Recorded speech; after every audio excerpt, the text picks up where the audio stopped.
बिस्मिल्लाहिर्रहमानिर्रहीम अस्सलामुअलैकुम वरहमतुल्लाहि वबरकातुहू।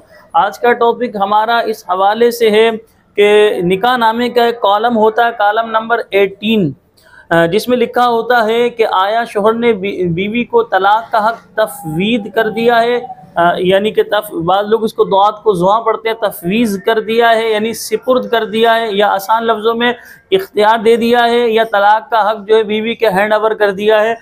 तो इसका क्या शरई तरीका होता है, आया तलाक का हक बीवी को देना कैसा है?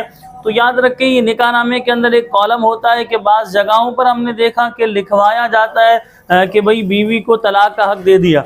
तो ये जो निकाह नामा जब काजी साहिब फिलअप कर रहे होते हैं तो ये देखें, ये लड़का लड़की आपस में अभी मियाँ बीवी नहीं है, अजनबी है। निकाह नामा जब फिलअप किया जा रहा होता है, काजी साहब ने बिलफर्द पूछा भाई तलाक का हक बीवी के तफवीज़ किया जाएगा? उन्होंने कहा यस, लिख दिया। अब ये कानूनी यानी पेपर वर्क के हिसाब से तो आपने दुरुस्त कर लिया कि भाई यस नो, लेकिन शरई एतबार से तो जो है बीवी के पास तलाक का हक होगा ही नहीं। वो कैसे कि अभी तो ये मियाँ बीवी ही नहीं है, ये तो अजनबी है। तो अजनबी शख्स कैसे किसी को जो है तलाक का हक तफवीज़ कर सकता है, सिपुर्द कर सकता है? तो शरई एतबार से या इस्लामी पॉइंट ऑफ व्यू से तलाक का हक बीवी के पास आया ही नहीं, और इनका निकाह हो गया बिलफर्ज इस तरह, और कुछ अरसे बाद बीवी ने अपने आप को तलाक दे ली और वो ये समझती है कि भाई मैंने तो तलाक दे ली, तलाक का हक तो मेरे पास था, लिहाजा मैं इसके निकाह से निकल गई, किसी और से निकाह कर सकती हूँ।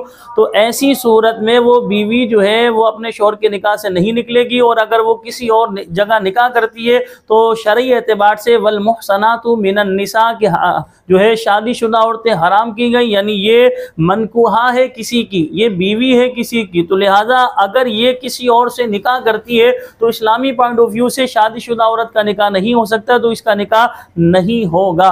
और जो आलिम दीन जिन्हें पता है कि ये शादीशुदा इस तरह और इसने अपने आप को इस तरह तलाक दी और इस तरह की सूरत हाल थी, उन्हें सब इल्म है, तो वो आलिम दीन भी गुनाहगार होंगे।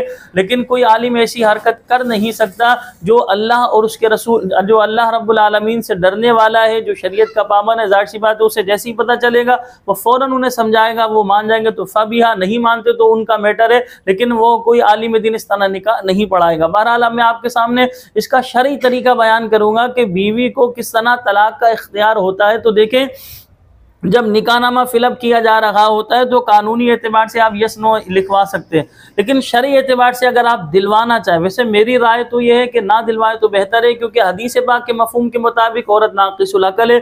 कहीं ऐसा ना हो आपने लिपस्टिक नहीं दिलाई, कभी पिज़्ज़ा नहीं दिलाया, कभी आप सी साइड उनको नहीं लेकर गए, उसने अपने आप को तलाक दे ली, तो आप सर पकड़ कर रो रहे होंगे, और आप यकीनन हमारी बात की बतायद करेंगे कि अल्लामा साहब काजी साहिब जो है बिल्कुल सही कह रहे थे कि बीवी को भी तलाक का इख्तियार नहीं देना चाहिए, क्योंकि औरत के मुकाबले में मर्द जो होता है वो बहुत ज़्यादा, यूँ समझिए, बहुत सारी बातों को नज़रअंदाज करने की ताकत रखता है। तो लिहाजा वो बहुत सारी बातों को नज़रअंदाज कर देता है कि यार घर बसे, किसी तरह घर आगे चले और घर बसा रहे, लड़ाई झगड़ा ना हो। तो वो उसमें औरत के मुकाबले में ज़्यादा जो है यूँ समझिए सब्र का मादा, या यूँ समझिए घर चलाने की क़ुव्वत होती है। लेकिन बाज़ औरतों में बाज़ मर्दों से भी ज़्यादा होती है, अल्लाह तबारक व तआला की मशीयत है। लेकिन मैं मुतलक बात कर रहा हूँ, तो हमारा मशवरा तो ये है कि आप नहीं दें। लेकिन अगर आप इख्तियार देना चाहते हो और हमसे मालूम करते हैं, शरई तरीका बताएं, तो शरई तरीका ये है कि जब निकाह हो रहा होगा तो निकाह खा इस तरह कहेगा। हमारे यहाँ पाकिस्तान के अंदर तो इसी तरह निकाह होता है कि दुल्हन से इजाज़त लेकर आते, क्योंकि उस स्टेज पर, उस महफिल में दुल्हन बराह रास्त नहीं बैठी होती, वो दुल्हन से इजाज़त लेकर आते, यानी काजी साहिब किसी शख्स को वकील बनाकर भेजते हैं, या वो खुद वकील बनते हैं लड़की के। तो लिहाजा वकील जो है, यानी काजी साहिब ने जब वकालत दी है, तो लिहाजा काजी साहिब जो है दुल्हा से इस तरह कहेंगे कि मैं अपनी मुअक्किला फलाना बिनते फ़लाँ का निकाह आपसे, फ़लाँ बिन फ़लाँ आपसे इतने हज़ार महर पर करता हूँ, जो है इस शर्त पर कि बीवी जो है पूरी ज़िंदगी अपने आप को जब तलाक देना चाहे वो तलाक दे सकती है। कि आपको इस निकाह कबूल है? दूल्हा कहेगा मैंने कबूल किया, हाँ मुझे ये निकाह कबूल है। तो अब ऐसी सूरत में निकाह ये इस तरह हुआ है कि भाई पूरी ज़िंदगी बग़ैर शर्त के जो है तलाक का हक बीवी के पास आ गया। पूरी ज़िंदगी वो अपने आप को कभी भी 3 तलाक के दे सकती है, और जो है यहाँ पर गैर मशरूत कहा गया। और अगर कोई शर्त लगाई गई, मसलन मैं फ़लाना बिनते फ़लाँ का निकाह आपसे, फ़लाँ बिन फ़लाँ आपसे इतने हज़ार महर पर इस शर्त पर करता हूँ कि अगर आपने उसको मारा पीटा तो वो अपने आप को तलाक दे सकती है, या आपने उसको जो है नान नफका नहीं दिया तो वो अपने आप को तलाक दे सकती है, या आपने दूसरी शादी की तो वो अपने आप को तलाक दे सकती है, या इस तरह कोई कंडीशन बयान की गई। तो अब जो है तलाक का हक बीवी को आ तो रहा है, लेकिन एक कंडीशन के तहत आ रहा है कि अगर शोहर मारेगा पीटेगा तब वो तलाक दे सकती है, नान नफका नहीं देगा तो तब वो तलाक दे सकती है, शोहर दूसरी शादी करेगा तब वो तलाक दे सकती है, या और कोई कंडीशन आपने बयान की तो उस कंडीशन के तहत जो है औरत को तलाक का हक आएगा। यानी आसान लफ्जों में मैं आपके सामने बयान कर रहा हूँ, बिल्कुल आसान करके आप वीडियो को तवज्जो से समाअत फरमाएं कि देखें, जो निकाह नामा फिलअप किया जा रहा होता है उस वक्त अगर आपने तलाक का इख्तियार औरत के लिए कॉलम में जो है लिख दिया तो उस वक्त औरत के पास शरई एतबार से नहीं आएगा। कानूनी एतबार से तो आ गया, शरई एतबार से नहीं आया।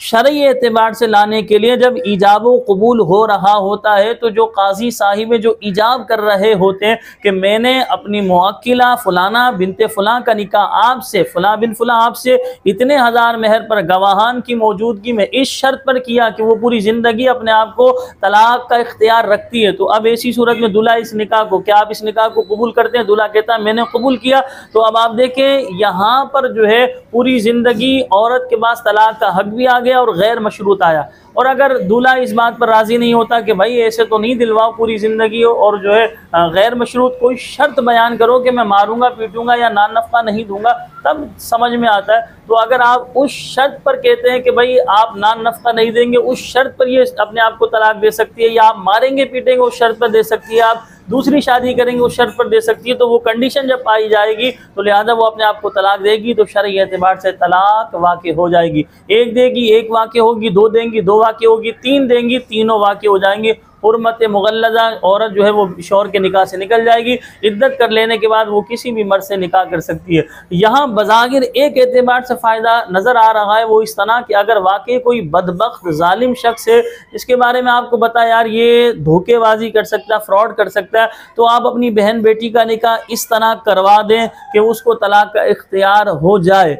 तो यहाँ तो समझ में आता है कि यार ये दो नंबरी यहाँ हो सकती है, ये जालिम है, इस पर हमें फुल एतबार नहीं, तो आपने वहाँ करवा लिया तो समझ में आता है।